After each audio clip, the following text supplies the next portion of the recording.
Major General Alastair Bruce has served in the British Army for over 4 decades and, with close links to Her Majesty the Queen, has become a trusted voice when it comes to royal news. But for his whole life, Alastair was hiding a secret until now. Emily Malik has more.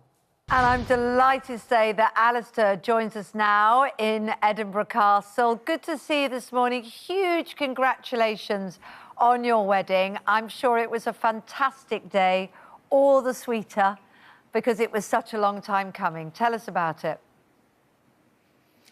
Oh, it was wonderful. I mean, the tragedy was that it poured with rain, but I didn't notice, and it was just such a delight because after all this time, 20 years with Stephen, to have him now as my husband couldn't be better. And now that I'm the governor here in this castle, a place that's known military presence for centuries, it's a real delight to do it in such an iconic place and to feel so much a part of a family, which the armed forces are. How does it feel, Alastair, to be able to say that word as well after such a long time, to say you have a husband? Because it's a really special feeling, I think, when I talk about my wife, but having that partner, but just to be able to use that word, which you've waited so many years to be able to say. Well, I think there have been 2 great revolutions in this country. The first one was the social change that has enabled people like me to be completely accepted as part of life. And secondly, I'm really grateful to the Scottish Episcopal Church because we wanted to get married in church and they have enabled that to be possible. So these are things which are huge, seismic changes for our country. And I'm really invigorated because I'm in an army that has become, during my 40 years, increasingly and entirely diverse, and now encourages anybody who wants to come and serve, who is fit and able to do the job, to feel part of the team. What was it like right back at the beginning, though? You were obviously passionate about serving, but when did you know that this conflict was going to be a problem for you? How did it manifest at the beginning in your life? Kate, all my life I've known that there have been sensitivities to the sexuality I had. And it was just the environment I lived in, and I just accepted that I had to be extremely careful, and I had to make sure that in order to progress in all the different fields I wanted to make progress in, I needed to keep that side of my life quiet. And it was very difficult, but, you know, it's incredible how many others who I have met, who are exactly the same as me, have found clever ways to get to this point. But now the world is different, or certainly the United Kingdom is, and particularly Scotland. And I'm absolutely delighted to celebrate not only my life, but also Stephen beside me, because he brings out the best in me. But there were times, Alastair, weren't there, where you were together and if anybody saw you together, Stephen would have to duck into a shop because you didn't want to be noticed together because you realised this was a very tricky situation. Well, I was probably overreacting because the armed forces were content for LGBT people to serve from 2000. Stephen and I met in 2001. But when you've been as careful as I have been all my life, it was very difficult to put away those sort of behaviours. And I used to meet friends of mine, and Stephen and I used to have an arrangement. He nipped on and I'd meet him in the next shop after my friend had moved on. Which can't have been much fun, because it almost implies a sense of shame, which you're somebody that has so much to be proud of. Well, that's very sweet of you, and I think everybody who deals with difficulties like this or any form of prejudice and fights through it are remarkable people and are stronger for it. But at the same time, I'm really grateful to the United Kingdom for all the changes that have taken place.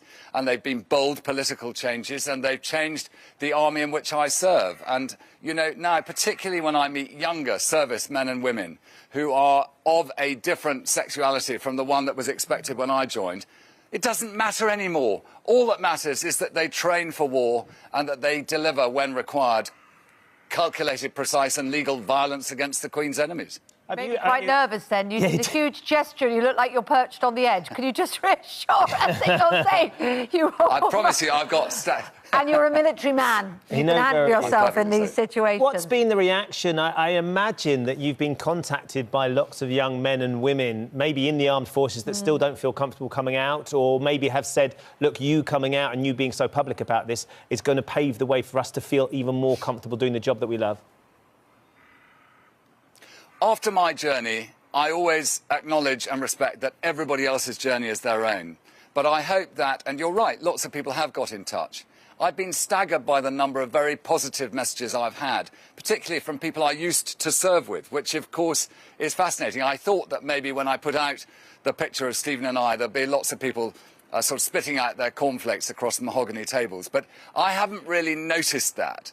And as far as I'm concerned, there's been nothing but huge support and affirmation. And I hope that is really felt by younger people who want to set out and serve the nation the way I've tried. We saw some lovely images of you speaking with the Queen in the report that just before we came to talk to you.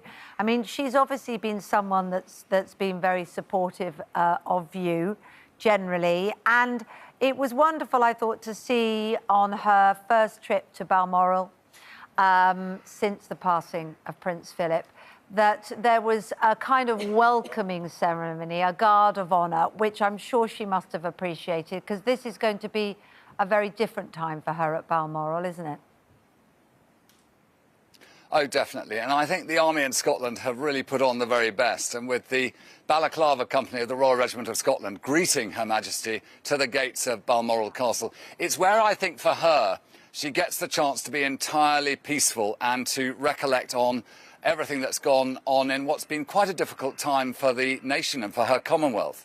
And I have no doubt that having the reassurance that the Army in Scotland are around her, that will help. And I think she was very fond of that Shetland pony that is the mascot of that regiment.